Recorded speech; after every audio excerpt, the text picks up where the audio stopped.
Góðan daginn, velkomin. Þá einmitt laugardagsfundurinn að hefjast hér og nú það neytendamálin sem eru á dagskrá og við erum komin hér með þessa líka flottu gestum til okkar. Bæði formann og varaformann í neytendasamtökunum og ég ætlaði bara að þig að byrja formaður Jóhannes Gunnarsson, gjörðu það vel.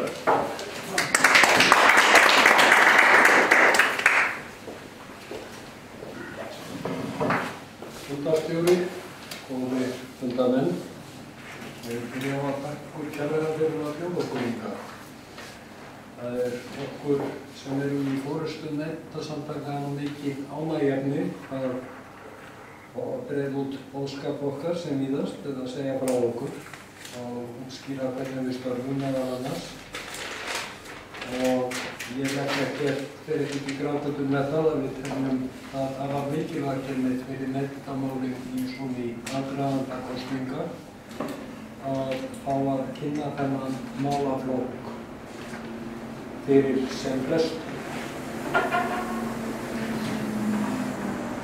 Ég ætla að einbeita mér að því hérna að fara yfir starfsemi neytendasamtakanna, hvernig þau starfa, hverjar eru áherslur í starfi samtakanna, vegna þess að mjög margt af því sem við vinnum að einfaldlega fyrir frekar fljótt. Stór hluti raunar af starfseminni fólk veit kannski að við erum að vinna í slíkum málum en það kemur ekki fyrir almenningssjónir, það er að segja aðstoða einstaka neytendur vegna deilna við seljendur, leiðbeina og aðstoða. Síðan að sjálfsögðu vona ég að í framhaldinu þá vakni upp spurningar og jafnvel svona umræða og hugmyndir hvernig svo til dæmis kemur hún í fundarstjóri hvernig megi gera neytendastarf enn öflugra hér á landi og ég ætla ekki að vera mjög langorður og síðan ætla Þóra að vera með ef ég maður rétt svona vangaveltur einmitt það efni en ég ætla að einbeita mér að því að fara yfir starfsemina. Neytendasamtökin eru þriðju elstu neytendasamtök í heiminum. Elstu neytendasamtök í heiminum eru bandarísku neytendasamtökin, dönsku neytendasamtökin eru þau næstelstu. Síðan svo merkilegt sem það í þessu litla landi og enn fámennara þarna þegar þau voru stofnuð. Þá voru neytendasamtökin íslensku þau þriðju sem stofnuð voru. Og það gerðist 23. mars 1953, þannig að síðan í þessu mánuði fagna neytendasamtökin 60 ára afmæli. Það má geta þess að hvatamaðurinn að stofnun neytendasamtakanna var Sveinn Ásgeirsson, hagfræðingur sem nú látinn. Hann var í námi aðallega í Svíþjóð og kynntist þar neytendastarfi, mjög öflugu neytendastarfi, en neytendastarfi sem var rekið og hefur sænsk stjórnvöld hafa ávallt rekið mjög öfluga stofnun sem heitir Konsumentverket eða neytendastofnun. Og í raun hefur það hamlað, hefur það verið ákveðin heimild fyrir eðlilegum vexti frjálsra neytendasamtaka í Svíþjóð. En þó hafa hlutirnir verið þar að breytast og það eru komin frjáls félagasamtök þar, neytendasamtök. En Sveinn Ásgeirsson kynntist þessu starfi og kom mjög uppljómaður hingað til lands og sá hvernig farið var með neytendur almennt hér á landi og það var ekki alltaf mjög gæfulegt. Og hann hélt í lok árs 1952 erindi og í framhaldi af því var blásið til undirbúningsfundar í janúar, man nú ekki nákvæmlega hvenær, en það var í janúar 1953 og síðan var stofnfundurinn eins og ég sagði 23. mars 1953. Í fundarboði varðandi þennan fund þá kemur fram að áhrifaríkustu hagsmunasamtök margra þjóðfélaga eru Neytendasamtök og það er rétt. En það á ekki síst við, og kannski númer 1, 2 og 3, á við fjölmenn lönd á Vesturlöndum. Það er að mörgu leyti eins og sú staða sem íslensku Neytendasamtökin hafa staðið kallar frá upphafi. Þá er ekki mjög einfalt að halda úti mjög öflugu neytendastarfi, jafn öflugu og við gjarnan vildum. Það er einfallega vegna þessa fámennis hér á landi og ég minni á að 70% af okkar tekjum eru félagsgjöld. Þannig að við erum rosalega háð félagsgjöldum. Það kemur ekki að sök ef við tökum til samanburðar. Ef við tökum til samanburðar bresku Neytendasamtökin í Bretlandi, er að segja Stóra Bretlandi, og veitum það búið komið? Búa, eitthvað tæplega 100 milljónir manna. Bresku Neytendasamtökin eru með 700.000 félagsmenn eða Neytendasamtökin og ég held að þetta sé með á íbúafjölda nokkuð sambærileg. Við erum með 9.000 félagsmenn. Það munar jú miklu að fá félagsgjöld frá 700.000 manns eða 9.000. Það hlýtur að marka starfsemin að verulegu leyti. Síðan til viðbótar þessu, þá verður það að segja þetta eins og að það er mjög lítill opinber stuðningur við neytendastarf hér á landi. Og ef við berum okkur saman í önnur Norðurlönd sem við gerum mjög gjarnan, þá er þetta hvítt og svart. Á Norðurlöndum hefur það verið mat stjórnmálamanna að neytendur séu það dreifður hópur. Að ef það á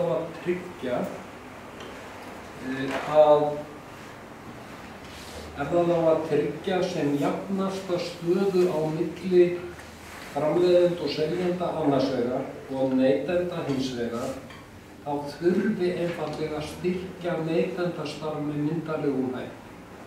Öðruvísi verður aldrei neitt í átt að jafnræði á milli þessara hagsmuna, milli hagsmuna neytenda annars vegar og framleiðenda og seljenda hins vegar.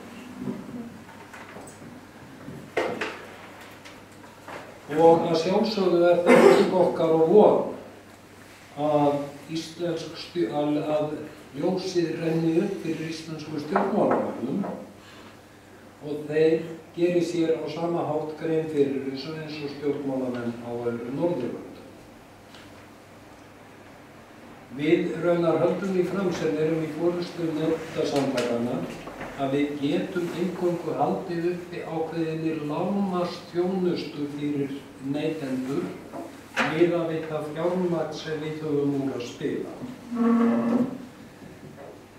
Þegar ég ræði þessi mál við stjórnmálamenn, og nú ég er búinn að vera lengi í forystu samtakanna, ég hef rætt við margan stjórnmálamanninn, þá sýna þeir þessu ávallt rosalega mikið skilning. Síðan kemur að því að gera eitthvað. Það gerist aldrei neitt. Og að sjálfsögðu vonum við að verði breyting á og þess vegna erum við ekki síst ánægð að fá að koma inn á fund eins og þennan til þess að tala fyrir slíku. Allavega er ég orðinn dálítið þreyttur á að ræða við stjórnmálamenn, þeir skilja vandamálið svo rosalega vel og það þurfi að gera eitthvað, það gerist ekki. Þannig að ég reiki á ykkur sem eru í framboði fyrir Framsókn að leggjast á sveifinu. Á aðalskrifstofu Neytendasamtakanna sem er hér ofar á Hverfisgötunni starfa 7 starfsmenn í rúmlega 5,5 stöðugildi. á skrifstofu við erum síðan með skrifstofu einnig á Akureyri. Þar starfar einn starfsmaður og hann er í fullu starfi hjá okkur. Þannig að samtals þetta 8 starfsmenn í rétt rúmlega 6,5 stöðugildi. Ég mun koma nánar inn á leiðbeiningu og kvörtunarþjónustuna, en til að sinna henni og sem ég mun einnig koma nánar inn á evrópsku neytendaaðstoðinni og leigjendaaðstoðinni, þá nýtum við 3,5 stöðugildi til að sinna þessum þáttum í starfi samtakanna. Það að segja rúmlega helmingur starfsmanna í því að leysa vandamál einstaklinga til að leiðbeina þeim lagalega rétt og náð. Við eins og ég nefndi, þá byggjum við á aðaltekjulindin eru félagsgjöld og félagsgjaldið í neytendasamtökunum á þessu ári 5.200 krónur. Innifalið í árgjaldi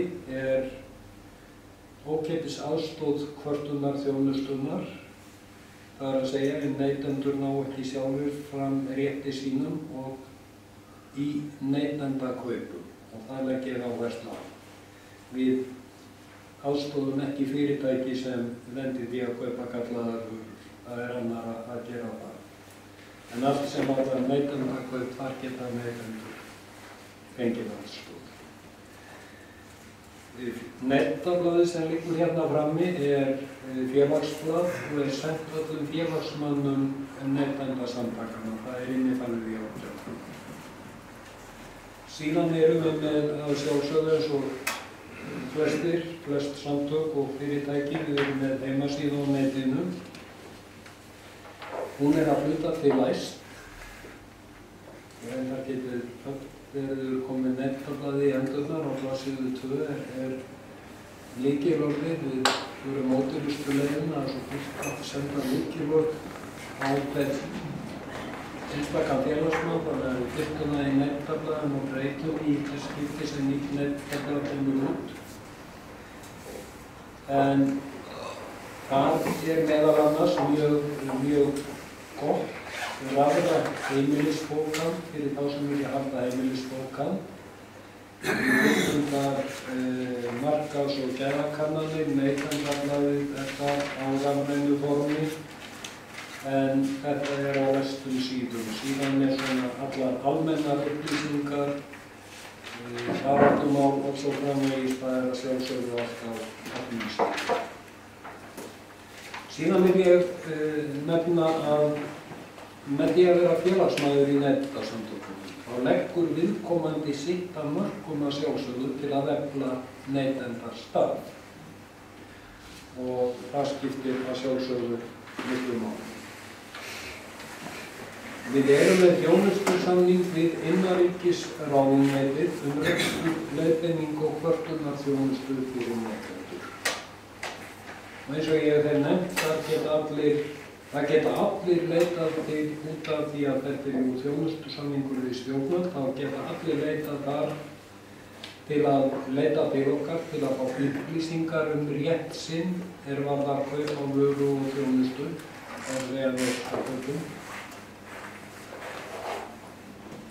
og síðan geta aðilar fengið, eins og ég nefndi, ef aðilar ná ekki fram rétti sínum, þá aðstoðum við þá neytendur sem ekki geta það.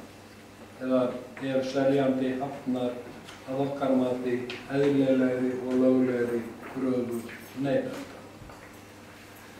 Samkvæmt þjónustusamningnum þá greiða stjórnvöld 8,5 nota þenn. Það eru svo fastur í þessar 8,5 milljón. Það 8,4 í ár. Við erum í staðar öll að fjárlögunum með 100.000 króna minna framlagi. Þá var þetta fjárlögunum með 100.000 króna minna framlagi til neytendasamtakanna milli ára 2012-2013. Þannig að við erum komin förum niður 100.000. Í 8,4 milljónir vorum við fyrir 12 milljónir.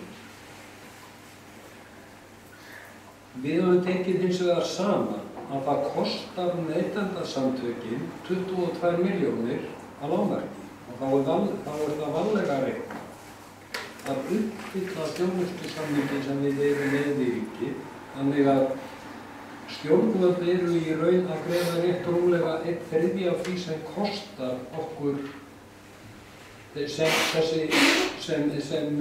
eða útgjöldin sem verða til, kostnaður við þau kostnaður sem verður vegna þessara þjónustu stjórnvöld greiða rétt rúmlega 1/3. Við lítum svo á og teljum þetta bara með öllu óásættanlegt, enda leggjum við áherslu á að stjórnvöld hafa í raun með undirritun á þjónustusamningi viðurkennt að leiðbeining og kvörtunarþjónustan sé samfélagslegs eðlis. Öðruvísi geta stjórnvöld ekki gert þjónustusamning við félagasamtök út í bæ. Og ég vek athygli á því að þessi þjónustusamningur, ég ber inn á svo ábyrgð á honum, hann kemur í tíð Finns Ingólfssonar. Þá var ákveðið að gera þjónustusamning utan styrkinn til Neytendasamtökin, styrkinn til okkar, og það endaði með því við fengum einhverjum rosalega langan lista yfir allt það sem við áttum að gera í þessum þjónustusamningi. Ég bara spurði hvað var eigin að hækka framvæðið til okkar ríki. Þá kom við ljós, nei, það var ekkert að hækka framvæðið. Það var óbreytt. En síðan sem betur fer þá mynda í tíð Valgerðar Sverrisdóttur, þá hækkaði framvæðið. Það var komið upp í 12 milljónir en síðan kom skellurinn á okkur eftir fyrstu fjárlög eftir hrun sem voru saman.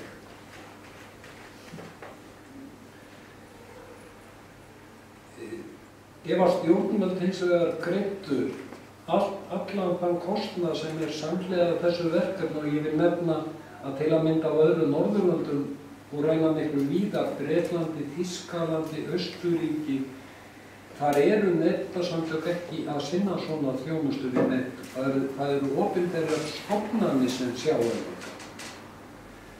Hér hafa Neytendasamtökin hins vegar gert þetta í 60 ár og það bara hefur alltaf verið samkomulag milli Neytendasamtakanna og stjórnvalda hverju sinni að það sé eðlilegt að sá háttur sé hafður á hér sem hefur þróast, eins og hann hefur þróast.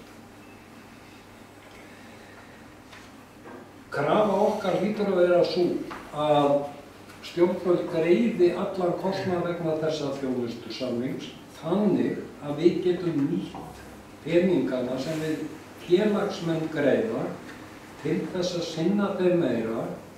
Að sjálfsögðu myndum við líka vilja nota hluta af þessum peningum til þess að geta verið lagt enn meira púður í svona lobbyisma og fleira fyrir málstað neytenda.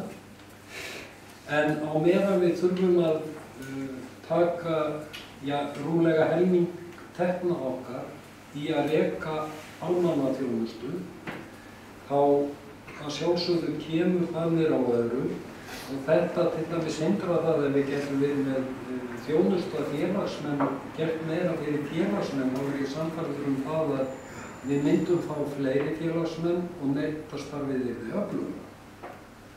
Ég geng út frá því.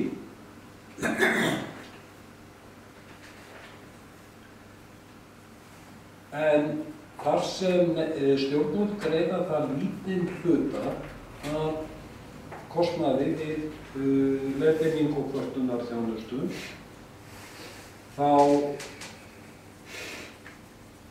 tökum við ef að til okkar leitar utanfélagsmaður sem einhverja hluta vegna vill bara hreinlega ekki gangi í Neytendasamtökin, þá getur hann fengið aðstoð en þá verður hann að borga svokallað málskotsgjald og það nemur svipaðri upphæð og félagsgjald. Í nánast öllum tilvikum gengur fólk í Neytendasamtökin sem þarf aðstoð og við erum reyndar farin að ganga þáttið hart eftir því að fólki þá fyrsta félagsgjaldið vegna þess að við vorum aðstoða fólk og við sáum kannski jafnvel aftur í félagsgjaldið frá þeim. sjálfsögðu senda svona félagasamtök ekki félagsgjöldin sín í innheimtur, þannig að við tökum bara fólk út af félagaskrá ef það hefur ekki greitt í ákveðin tíma. Þetta síðu ef það hefur ekki greitt félagsgjaldið 2 ár, þá tökum við viðkomandi út af skrá.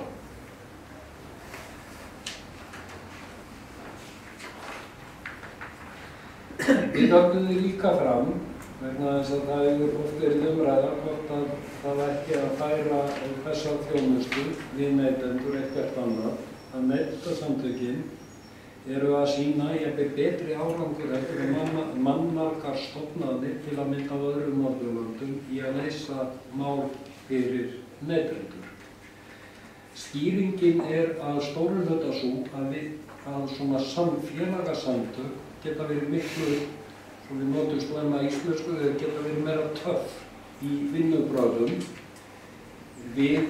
þegar það okkar niðurstaða til að mynda að það verið að ganga gróflega á rétt neytanda, þá látum við viðkomandi fyrirtæki vita að ef það ætlar að halda sér við slík vinnubrögð, þá munum við fjalla það opinberlega undir nafni viðkomandi fyrirtækis. Við erum með öðrum orðum að segja, við getum ekki mælt með viðskiptum við þetta fyrirtæki. Þetta ættu til að mynda opinberir aðilar mjög erfitt með þetta. Þannig að við getum leyft okkur meira til að þrýsta á.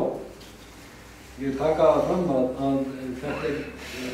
við förum mjög sparlega með þetta vopn vegna þess að við erum að taka mjög stórt upp í okkur ef við segjum verslið ekki við einhverja ákveðna verslun út í bæ, hún bara leysir ekki vandamál.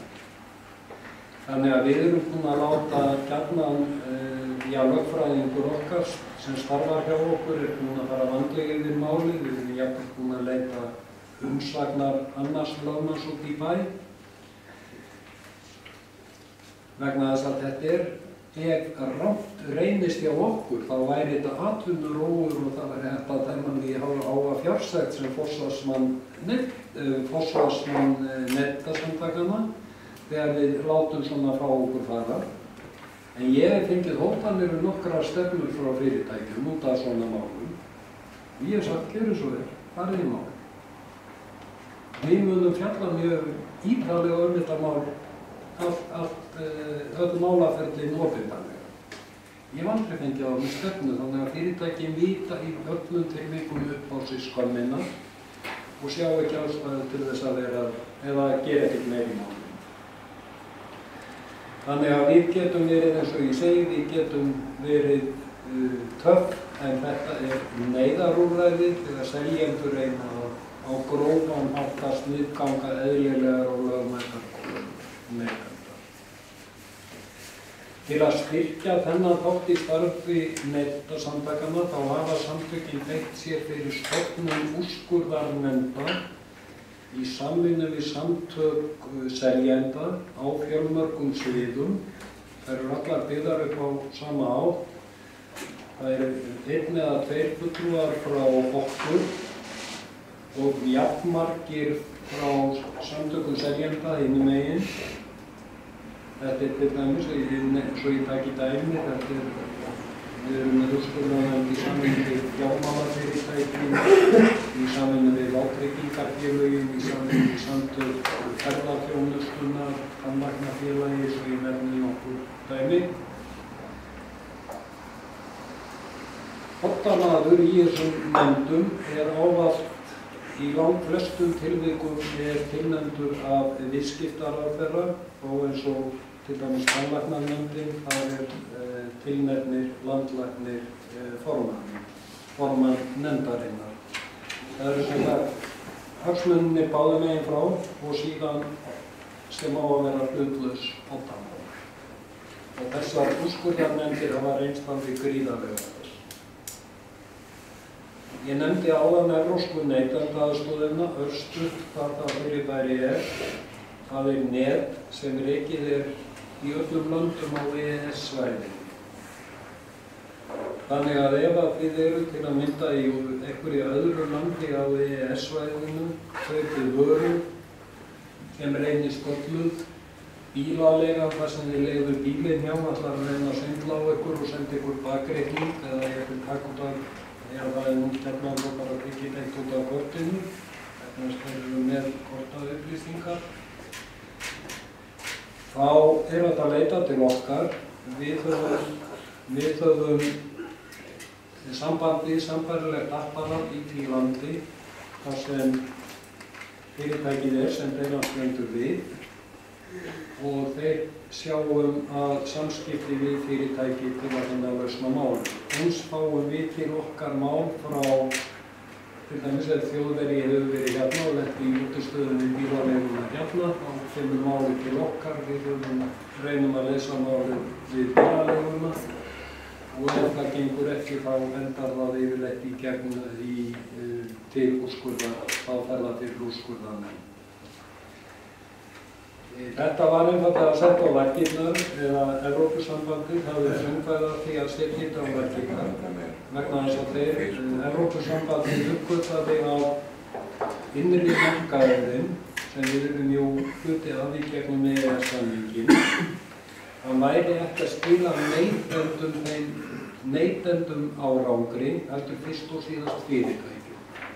Neytendur væru bara einfaldlega hrættir við að vera að versla í einhverju öðru landi, tökum dæmi í Ítalíu, skilur ekki orðið ítölsku og svo kemur upp eitthvað vandamál hvernig á að ná fram reikvísítum. Þannig að þetta var mjög hamlandi fyrir í varðandi neytendakaup.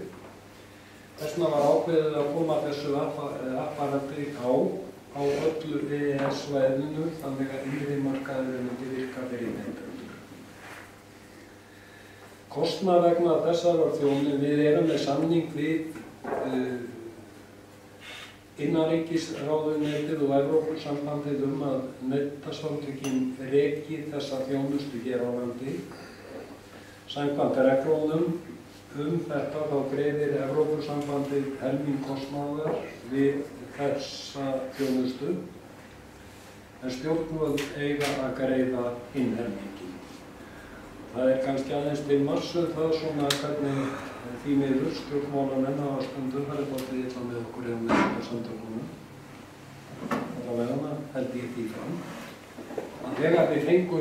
Þegar ákveðið var að við tækjum þátt í þessu og Neytendasamtökin sæjum þessa þjónustu, þá átti þetta að kosta einhverja minni 3 milljónir á ári, það er kostnaðið núna, það er í nokkur ár. Þá gerðum við okkur nú vonir að fjárveiting stjórnvalda samkvæmt þjónustusamningi myndi hækka sem nemur helmingi kostnaðar við þessa þjónustu. En því miður var ekki svo, heldur þurftum við að lækka aðra útgjaldaliði í þjónustusamningnum, það er að segja rekstur, leiðbeiningar og kvörtunarþjónustu.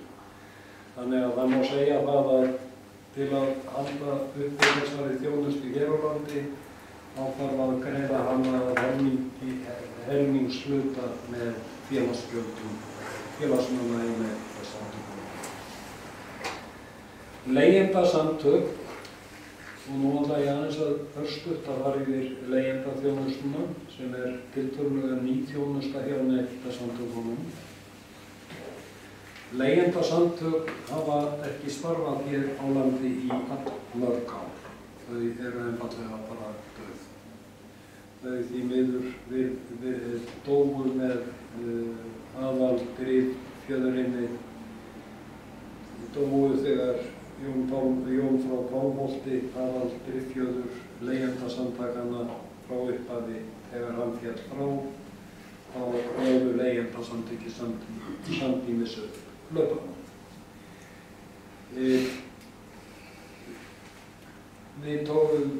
Við reyndum að aðstoða leigjendur en eftir hrun þá með leigumarkaðurinn stækkað gríðarlega og álagið út af leigumálum var farið að aukast það mikið hjá okkur að við einfaldlega sögðum þá verkefnaráðuneytið var þá komið til og var með þennan málaflokk að við myndum loka fyrir afgreiðslu á öllum leigumálum og vísa þeim öllum á ráðuneytið, nema því aðeins að velferðarráðuneytið myndi borga það sem kostaði að reka þessa þjónustu. Og það var niðurstaðan. Neytendasamtökin gerðu þjónustusamning við velferðarráðuneytið. Það er reyndar ágalli á þessum samningi að hann er tímabundinn, gildir til næstu áramóta með vilyrðum að það sé áhugi á að framlengja honum, en við vitum svo sem ekki hvað verður. En stjórnvöld eða við velferðarráðuneytið greiðir okkur rúmlega 3 milljónir til að við getum framkvæmt þennan samning. En miðað við bara frá hruni, árlega er mikil fjölgun allra vegna kvartana út af húsaleigur. Þannig að við raunar göngum út frá því að þessi samningur verði framlengdur við okkur og meðal annars vegna þess að við erum sannfærðir það að ríkið mun ekki geta rekið slíka þjónustu á ódýrari máta heldur en neytendasamtökin gera. Ég fullyrði það. Áður en ég lýk framsögu minni þá vil ég nefna að mikilvægan þátt í starfi neytendasamtakanna og það er svona almenn hagsmunagæsla fyrir neytendur. Það mætti nefna fjölmörg dæmi þar en ég ætla að nefna nokkuð. Við fáum mikið af lagafrumvörpum og þingsályktunartillögum til umsagnar, raunar það mörg að í sömu tilvikum teljum við að vera mjög langsótt að kalla viðkomandi lagafrumvarp eða þingsályktunartillögu í neyð, þá falli yfirleitt undir neytendamál. En að sjálfsögðu öll lagafrumvörp og þingsályktunartillögur sem snerta neytendur eða neytendamál með einum eða öðrum hætti. Góðan daginn. Góðan daginn. Það skoðum við mjög ítarlega og sendum frá gjarnan inn umsögn út frá það sem við teljum vera út frá sjónarmiðum neytenda. Við reynum að fylgjast með markaðnum og við sendum til að mynda stjórnvöldum erindi ýmislegt sem megi betur fara. Það sem við erum ósk eftir breytingum á reglugerðum, erfðareglugerðir. Ég nefni sem dæmi að við umræða ýmislegt sprottið út frá umræðinni hrossakjötið út í Evrópu, meðal annars vatn í matvælum. Þar viljum við verulega herða á en það hefur gengið illa að fá stjórnvöld til þess að fara með okkur í þetta. En við höldum alltaf áfram að minna á málin og vonum að sjálfsögðu að sá dagur rennur upp að það verði til að mynda að við getum treyst í að þegar við förum út í búð og kaupum nautahald þá sé að það að hækka nautakjöt og í stað þess að vera að blanda vatni saman við, nota fyndiefni og blanda vatni saman við eins og gert í dag í mismiklum mæli. Þetta gerur og það var eftirmann sett fyrir mörgum árum í lög að ef það væri notað soja til að vegna sojabindur vatn, ef að soja væri notað til að gríja nautahald þá vil það koma í vöruhluti, nautahald með soja. Þá voru framleiðendur fljótir að fatta það fyrir kartöflumjólk skilað sama gagni. Þá notaði kartöflumjólk blanda því út í halkið og síðan vatni vegna að það finnst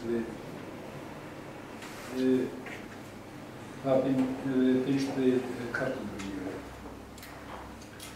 Að sjálfsögðu og síðan við steikingu þá sem fyrir þetta vatn allt út ekki verða á diskinn hjá neytandanum. Þetta gerir alla verðsamanburð erfiðan og það sem verið að þarna eru bara einfaldlega verslanir að reyna að ná niður heildsöluverðinu með því að láta blanda vatn í hakki fyrir sig í mörgum tilvikum eða viðkomandi kjötiðnaðarstöð.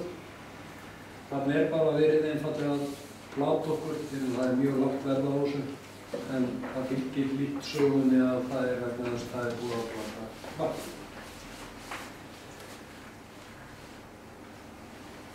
Við gerðum til að mynda, létum gera rannsókn á þessu fyrir tæpum 3 árum á nautahakki Gæðakonum og hún var unnin í samstarfi við Landssamband kúabænda enda fara hagsmunir þarna saman. Nefni sem dæmið að við komið fram í fréttum að sala á hamborgur, nautahamborgur, hefur fallið rúmlega 40% í Bretland út af hneykslinum. Þannig að fyrir bændur þetta grafalvarlegt mál að einhverju milliliði sé að mixa svona með vörurnar þeirra.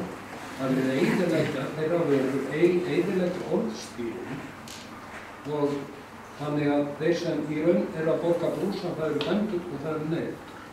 Á meðan hinir milliliðirnir ná meirum peningum til sín. Sama við fisk, frosinn fisk. Þar létum við Matís rannsaka fyrir rúmu ári og þar verulega pottur brotinn og þar var herða mjög reglur meðal annars hvað varðar ísúð sem notuð utanauðis sem á bara að vera hluti af umbúðum og á ekki að gefa upp. Það skyldað að gefa upp nettóþyngd vörur og og það það nettóþyngdin sem verði þá að grundvallast á. Þannig að það bara einfaldlega og mun koma við þurfum að innleiða tilskipun út af liðu okkar í EES varðar matvæli í síðastlega í desember á næsta ári þar sem meðal annars gert ráð fyrir því að ísúð verði hluti af umbúðum vörum og við höfum verið að reyna að þrýsta á stjórnvöld þessum að bíða. Það vita hvernig reglurnar eru og það hverju tökum við það bara ekki strax upp og það hverju þegar það kemur að neyta vernd og það hverju þarf þá alltaf að bíða fram á síðustu stundu með einlega. Þessi tilskipun mjög til bóta fyrir neytendur og þess vegna leggjum við miklu áherslu á að fá hana sem fyrst inn í íslenska löggjöf. Við reynum að knýja á betri og bætta viðskiptahætti. Við fáum mjög mörg erindi og ábendingar frá neytendum eitthvað sem aflaga ber, bæði hjá framleiðendum eða seljendum. Við fylgjum slíkum málum í öllum tilvikum eftir, teljum það bara að vera hluta af því að knýja á betri viðskiptahætti fyrir neytendur og við teljum ástæðu til að sjálfsögðu fjöllum við viðkomandi mál opinberlega. Ef er að ræða mikilvæg mál sem hafa mjög mikið fordæmisgildi fyrir neytendur almennt, þá hafa neytendasamtökin oftar en einu sinni og oftar en tvisvar staðið á bakvið málaferli. Ég nefni eitt dæmi.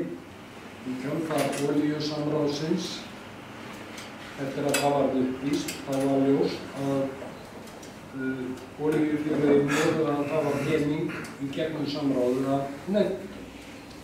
Við óskuðum eftir því að neytendur kæmu með nótur til okkar þar sem við gætum sannað innkaupin á meðan olíufélögin voru með þetta ólögmæta samráð. Síðan vegna þess þá var ekki komið lög hópmálsókn, þá tókum við eitt mál út úr, fórum með það í fórum með það fyrir dómstóla og tókum að okkur að ef að málið tapaðist þá skellurinn okkar Neytendasamtakanna. En við tóttum nú nokkuð ljóst að við myndum vinna það mál sem við gerðum bæði fyrir héraðsdómi og eins fyrir Hæstarétti. Og síðan var samið við olíufélögunum að gagnvart þeim sem höfðu allir hinir sem höfðu komið með nótur til okkar að þeir fengi sambærilegar skaðabætur eins og sá sem við fórum í máli fyrir. Og þannig lukum við í máli en vegna bettrar löggjafar, það er að segja lögum málsókn eða möguleikum á málsókn, möguleikum á svona hópmálsókn að fara í málsókn fyrir stóran hóp neytenda, þá yrði leikurinn enn auðveldari fyrir Neytendasamtökin í dag heldur en var áður. Það þyrfti ekkert að semja, þá yrði bara dómur sem myndi gilda fyrir alla neytendur sem urðu fyrir tjóni út af einhverju háttalagi fyrirtækis. Við setjum allar fréttir okkar á heimasíðu Neytendasamtakanna og þegar og í langflestum tilvikum þá veitum við athygli fjölmiðla jafnframt á nýjum fréttum sem þar fara inn og það verður að segjast eins og að fjölmiðlar bregðast yfirleitt mjög vel við og telja yfirleitt þetta áhugavert efni og það er mjög ánægjulegt að við eigum mjög gott samstarf við fjölmiðla, erum jafnvel með eins og til að mynda á Rás 1 í augnablikinu, þar erum við fastir gestir í þættum og samfélagi í nærmynd og við erum í morgunútvarpi, Rás 2 og fleira. Þannig að fjölmiðlar hafa mikið vaxandi áhuga á þessu. Ég vil, og í lokin ætla ég að nefna Neytendasamtökin birta í blaði sínu og á heimasíðu gæðakannanir á vörum til að mynda sjónvörpum, þvottavélar og fleiru. Spjaldtölvum með að sé í þessu blaði sem liggur á borðinu hérna hjá ykkur. Þetta er okkur mögulegt vegna þess að við tókum þátt í samstarfsvettvangi Neytendasamtaka gæðakannanir sem heitir International Consumer Research and Testing. Við myndum að sjálfsögðu vilja geta birt fleiri kannanir. Við erum á sérsamningi hjá þeim. Þegar ég sá fyrsta reikningin, þegar við tókum fyrst þátt í þessu, þá vorum við með gæðakannum á barnabílstofum og þegar reikningurinn kom þá tappa mér á Twitter hvað við ættum að borga mikið. Og ég hafði samband við skrifstofunar í London og þá var gert samþykkt að Neytendasamtökin að byggja það fáir á Íslandi að það væri fyrirséð að Neytendasamtökin gætu aldrei greitt fyrir birtingarákvæðum eins og aðrir þurfa að gera. Þannig að við erum á sérsamningi, síðan það er einhverja best við eins og grænlensku Neytendasamtökin og einhver fleiri, að við borgum miklu minna heldur en önnur neytendasamtök fyrir birtinga á þessum gæðakönnunum, en þá er takmarkaður sá fjöldi kannana sem við megum birta á ári. Þarna sýna, það er mjög ánægjulegt að innan neytendahreyfingarinnar í heiminum þá sýna menn svona ákveðna samstöðu, mjög ríka samstöðu með konumæður. Og ég segi það nú stundum bara hreint út að við njótum eiginlega betri skilnings í útlöndum vegna smæðar eða fámennis hér á landi. Við njótum meiri skilnings í útlöndum heldur meðal stjórnvalda á Íslandi. Það finnst mér álítið döggur. Og síðan ætla ég að ljúka þessu með því að nefna að ég hef komið inn á heimasíðu Neytendasamtakanna ns.is. Þar setjum við nánast allt á okkar heimasíðu. Við miðlum við að allt sé mjög opið hjá okkur. Það eru sjálfsögðar ársreikningar og fleira sem hægt að finna á heimasíðunni og ég hvet ykkur eindregið til, ef þið hafið ekki kynnt ykkur heimasíðu Neytendasamtakanna að gera það. Það má finna ef þið skoðum Neytendasamtakanna og síðan baráttum á svona alla samþykktir okkar, ársreikninga og svo framvegis. En með þessu lýk ég máli. Takk Jóhannes og Philip. Hvað næst? Þóra Guðmundsdóttir, hver með þau? Já, takk ykkur Philip. Hún varaformaður Neytendasamtakanna. Já, ég varaformaður Neytendasamtakanna.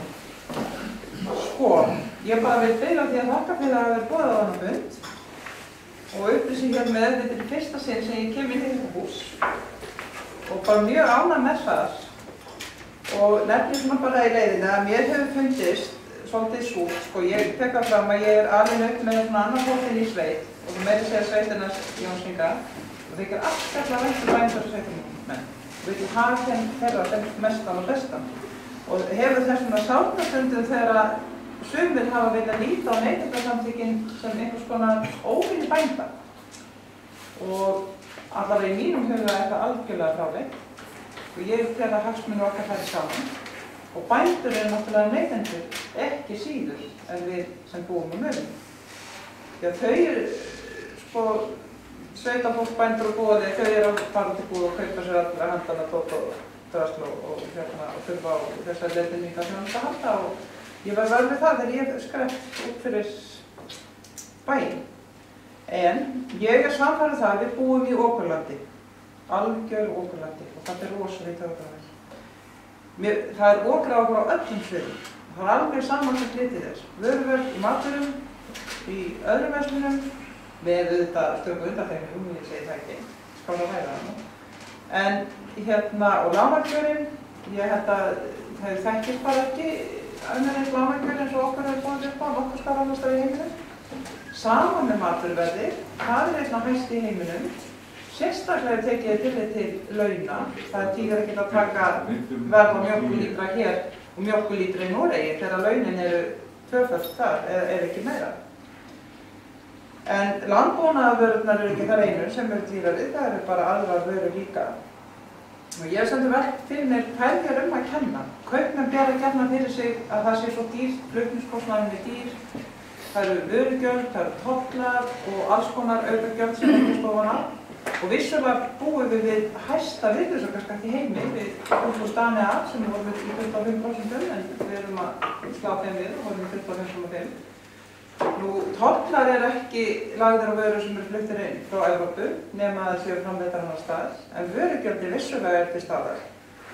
Og það er frumskóli út af fyrir sig og sem dæmi þá fór ég og satt átti sæti í nefnd sem var skipað á stjórnvöldum sem átti svona aðeins að taka til í þessu tóti og við lesturinn á þeir sko á þessari skýrslu hvernig vörugjöldum er háttað var bara djók. Til dæmis get ég tekið að sko spónarplötur sem eru notaðar í milliveiki eða voru þannig gjarnan þær báru engin vörugjöld, en gifsplötur þær voru með vörugjöld og það er ekki lítið. Þannig að niðurstaðan var að þegar fólk kom í búðina þá keypti það frekar spónarplötur heldur í gifsplötur þó að gifsplötur séu svona mörguleiti umhverfisvænni og kastmestir eld og þess áttar mun hagstæðri.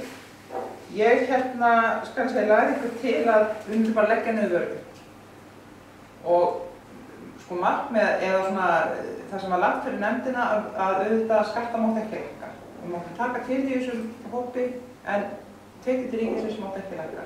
Það var sýnt fram á það að velta í byggingariðnaði þurfti ekki að aukast nema 1% til þess að hafa sömu tekið. Það að segja að vörugjöld fellt þar niður. En þetta þótti allt og rókað. Næsta tillaga mín var svo að það yrði bara allt sett í einn vöruflokk, í einn gjaldflokk segi. og bara sömu vörugjöld á alla flokka. Það fór líka stórhóttækt, þannig að það upphófst svakaleg sortering að vinna og út af stóð því miður að ennþá eru mann ekki alveg hvað það eru 15 eða 30% vörugjöld á jarðstrengja á rafmagnslínur sem leggja ekki jörð en það er ekkert á loftlínur. Og nú er það í umræðinni einmitt að reyna að koma sem mestu í jörðina og það er þetta munar og verði. Það er dýrara að mörgu leyti fyrir þetta lægstu spennuna en háspennan og millispennan er dýrari í jörðina en í loftinu. En það kemur einmitt þetta vörugjöld til.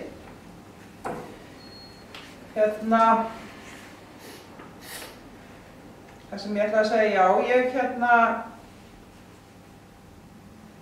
hef líka veltið fyrir mig hvort að kaupmenn, sko, við eigum sögur bara langt aftur í aldir með kaupmenn.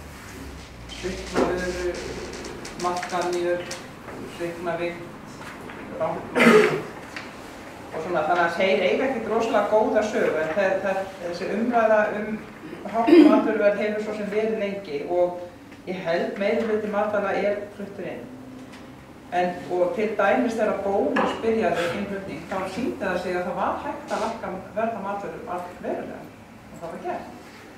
En samt urðu þessi menn á einu 15 árum með þeim ríkari á landinu. Þannig að var til einhvers konar auður sem var svo bara farið og samanlega. Þannig að ég er eiginlega pínulítið fann að hallast af því að menn sé ekkert svo rosalega klárir í þessum innkaupum og mér finnst það ákaflega einkennilegt að þegar maður gáir ætlar að flytja inn bara þvottavél, tökum sem dæmi, eða sjónvarpstæki, þá er sömu tilfellin borgar það sig að standa að innflutningnum sjálfur, fara út í búð, kaupa vörunni í smásölu, í búð einhvers staðar í Evrópu, ég bara fór síðastlega sömurum í Evrópu og bara hreinlega að skoða þetta. Og það borgar sig að kaupa að þessum stóru dýru tækjum og flytja þau heim á eigin spýtur heldur en að labba hérna til næstu búð. Og það skal enginn segja mér það að þeir fá ekki betri kjör þegar þeir kaupa inn eða þegar þeir flytja vöruna heldur ég þegar ég er að flytja inn eina vöru. Ég reiknaði eins og nút að þar maður hlýtti helst að kaupa 3 þvottavélar í einu af því að það kostar jafn mikið að flytja eina þvottavél 3.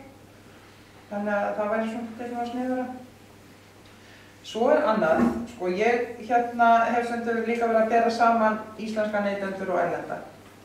Við virðumst vera svolítið bælt og svolítið brend af þeirri óðaverðbólgu sem geisaði hérna tíma og það vissi enginn hvað varan kostaði frá degi til dags og það bara borgar að segja eða sem mest og kaupa allt núna strax og við fórum út í búð og það var svona verið að reyna að ná í vörurnar sem voru aftastar í hillunum en það var allt merkt svona, stafið til þess að því að þetta hækkaði svo hrætt. En þessi tímar eru sem betur fyrir liðnir og vonum við sjáum þá ekki aftur. En ég man alltaf eftir því þegar ég kom fyrst í matvörubúð í Danmörku árið 1992. Þá hrekkti ég í einfeldni minn að það stæði yfir einhverju sérstakir danski dagar því að danski fáni var svona á hér og hann var þar og svona á stökustaf. En þá bara komst ég að því þeir voru að vekja athygli á sinni vöru. Ég hef verið töluvert síðan í Danmörku, það er svona það land sem ég hef einna helst heimsótt.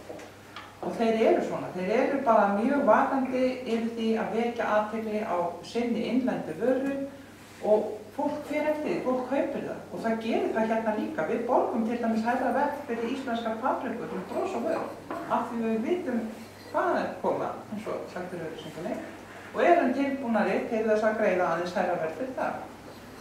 Og við skal ég segja ykkur erum dáumst oft af þessum erlendu neytendum. Sérstaklega þá er oft danskir teknir til svona dæmis að þeir svona sniðganga frekar vörur hafa að hækka og hafa að hækka of mikið. Þeir virðast vera agaðri. Við erum svolítið óöfug, það verður bara að segja, við þurfum ekki að horfa á umferðina hérna.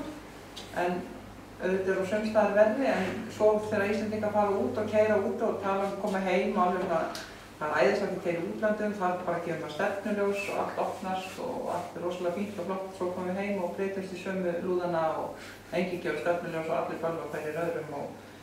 En við þekkjum alveg og vitum alveg svo sem hvernig hægt að haga sér og ég tel að með því að haga sér svolítið eins og aðrir þessir neytendur sem að við svona eru þarna í nákvæmlega löndunum, að þá getum við fengið eins og áorka. Ef við bara einfaldlega sniðgöngum vörur. Ég til dæmis alltaf rosalega hissa á því hvað margir, og þá sérstaklega, sko, hvað mörgum þykir þægilegt að fara í dýrabúðirnar. Og af því eins og í vinnunni, verkamenn eða svona, það var eitt strákar, því ég vinn á verkamannavinnu líka og það var stráklingur sem var lærlingur þarna, hann fór alltaf í hádeginu út í næstu sjoppu og keypti sér langklóku og kól. Og ég sá hann bara reikna þetta upp, hvað hann væri með í þessa mánuði. Þetta nálgaðist sko helmingina af útborguðum launans yfir mánuði sem hann var að eyða í þetta. Hann var lærlingur, þetta fram. Hann var að læra trésmíði. Og eftir hann áttaði sig á þessu þá fór hann að koma með næsta heima.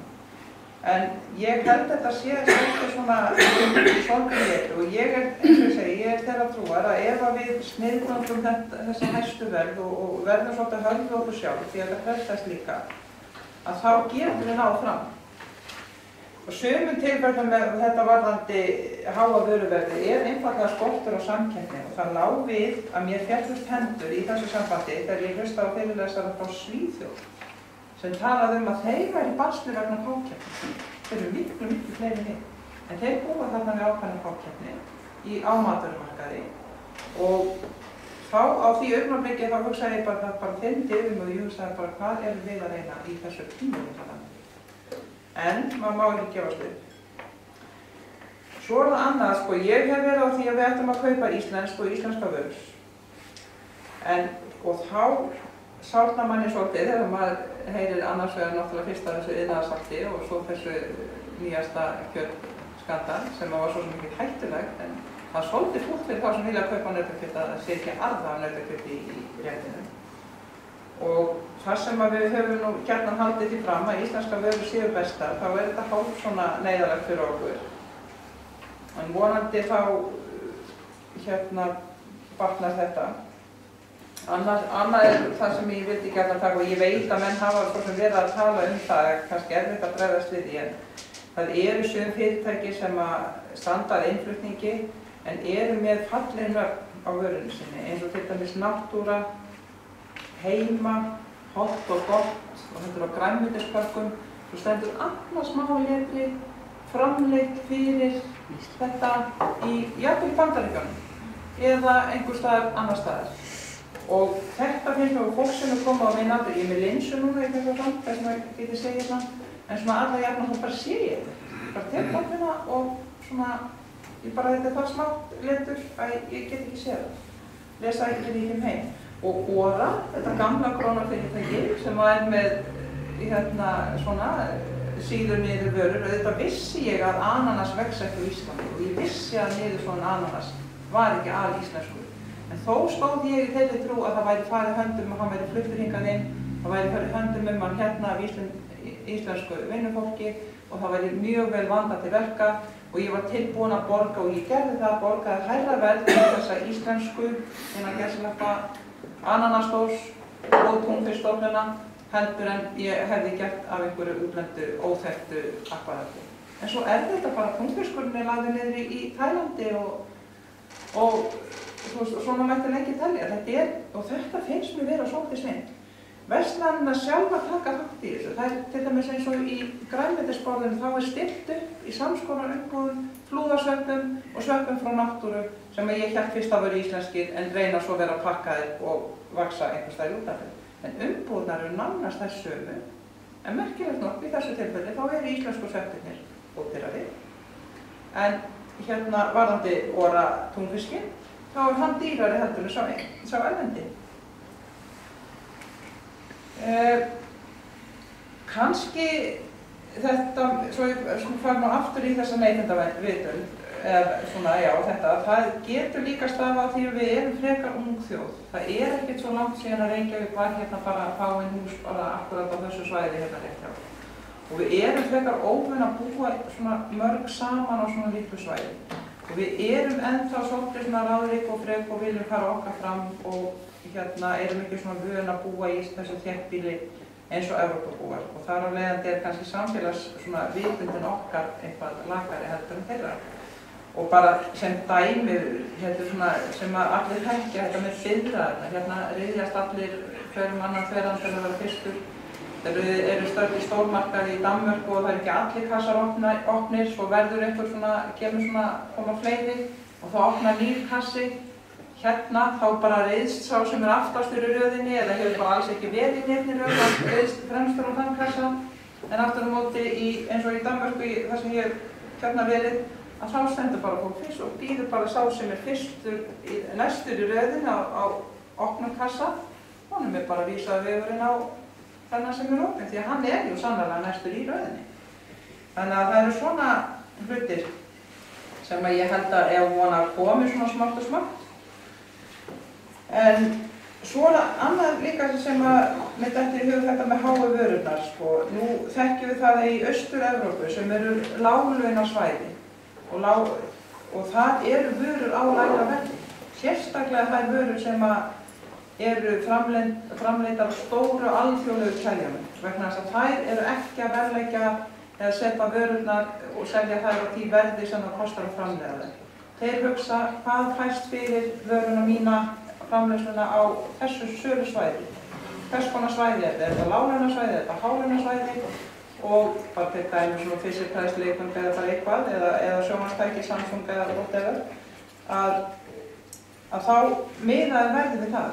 Ég hélt satt að segja að þegar hrunið var hérna í Íslandi og launin lækkuðu og ríkið hapaði jafn mikið og raunframleiðni, að þá myndum við nota þessa.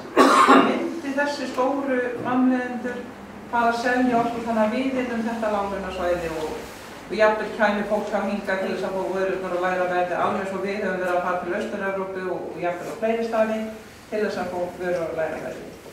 Við smá athugun hjá mér þá kemst ég að því að það eru sumir framleiðendur sem eru tilbúnir að kyngja þessu og bjóða hérna heilsalnum hérna heima vörurnar á þessu verði.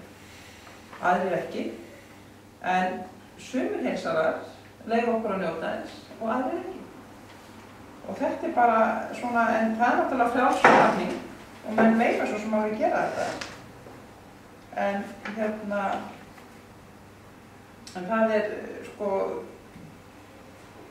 spurning hversu lengi þeir þá njóta þessa góða verðs ef að hinir eru eitthvað að fylgjast með að segja. En ég held að það sem að við þurfum einna helst að taka okkur á og það líka varðandi kvartanir. Það allt og mikið það að ef við fáum gamla vöru eða þá að hilluverð samræmist ekki verð á kassa. Sko fólk á að vita það að hilluverði sem að ræður þegar kemur á kassanum nema ef mjög augljós mistök að ræða, það bara kannski 2 krónur eitthvað sem ætti að kosta 3 skall eða eitthvað. Þá náttúrulega það mistök en annars ekki og fólk röflar svo sem.